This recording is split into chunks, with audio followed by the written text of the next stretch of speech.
Just a year and a half after the Trump presidential campaign fired its Virginia chairman, that same man is back on the campaign trail and apparently back in the president's good graces. On Tuesday, Stewart became the Republican nominee to face off against Democratic Senator Tim Kaine. He gained national attention not only for his role on the Trump campaign, where he was let go for staging a protest at the RNC headquarters, but for his hardline stance on immigration in Virginia. But Trump took to Twitter on Tuesday to congratulate Stewart and say, quote, "Don't underestimate Corey." Stewart is here on set with me now. Sir, thank you for taking the time to be on the show. I want to start by asking you about the Republican Party here in Washington. Senator Cory Gardner, who runs the NRSC, the National Republican Senatorial Committee, has said that they will not endorse, they will not back you, they will not give you money. Why do you think that is? I beat their guy.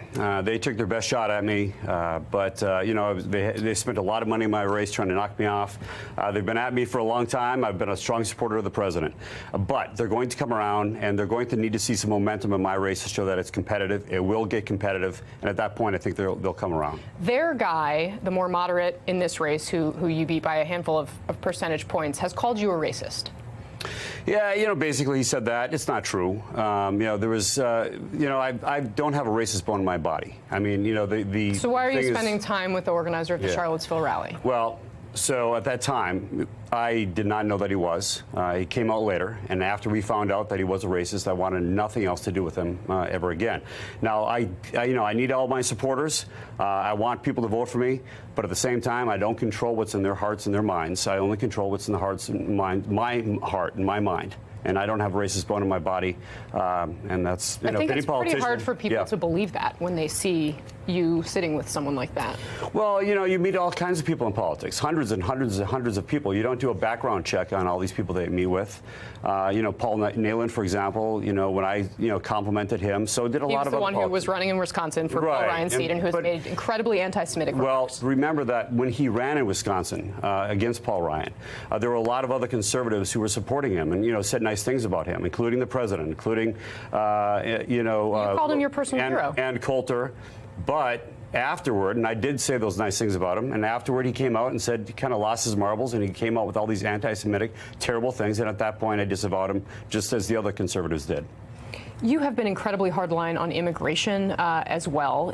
Do you think that President Trump should be separating children from their families at the border? Well, I don't think President Trump is separating. Trump administration policy. They changed the policy. He could reverse it, as Lindsey Graham, a conservative senator, said, with one phone call.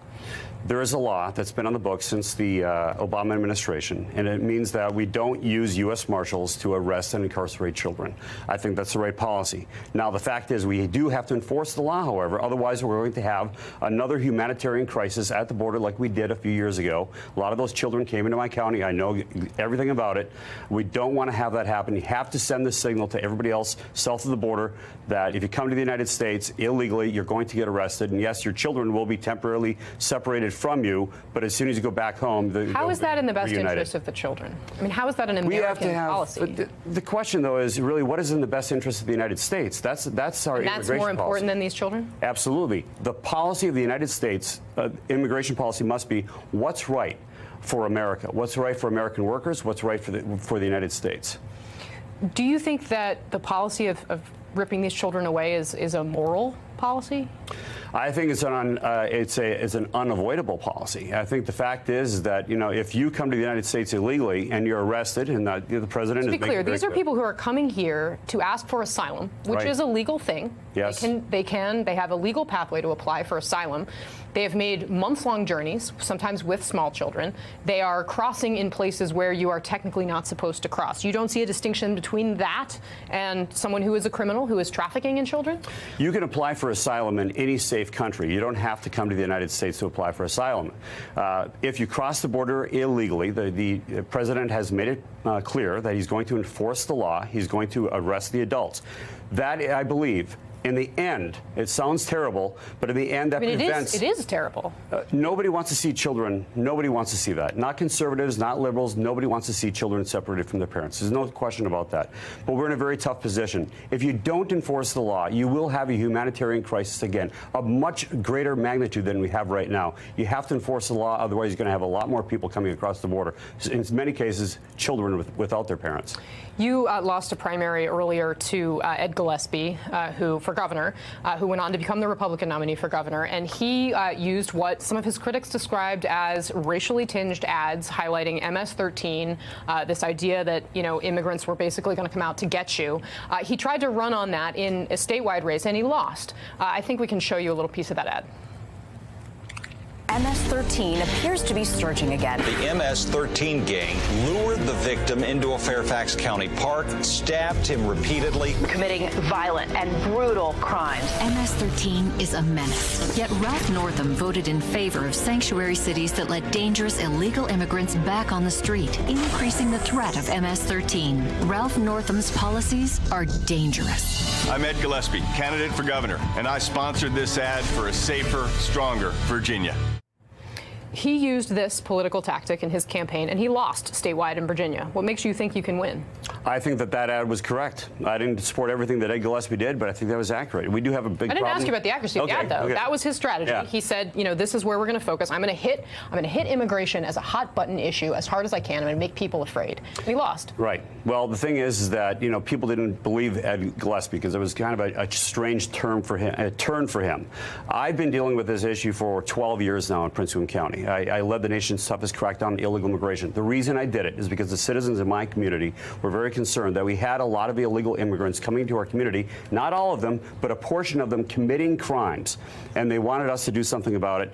We have an MS-13 gang problem. 80% of MS-13 gang members are illegal aliens. If you want to get rid of MS-13, you have to address the issue of illegal immigration. Would you, if you were in the Senate, support a nationwide policy like the one that you implemented in your county, where your police are required to check the identification and immigration status of anyone they arrest? Yes.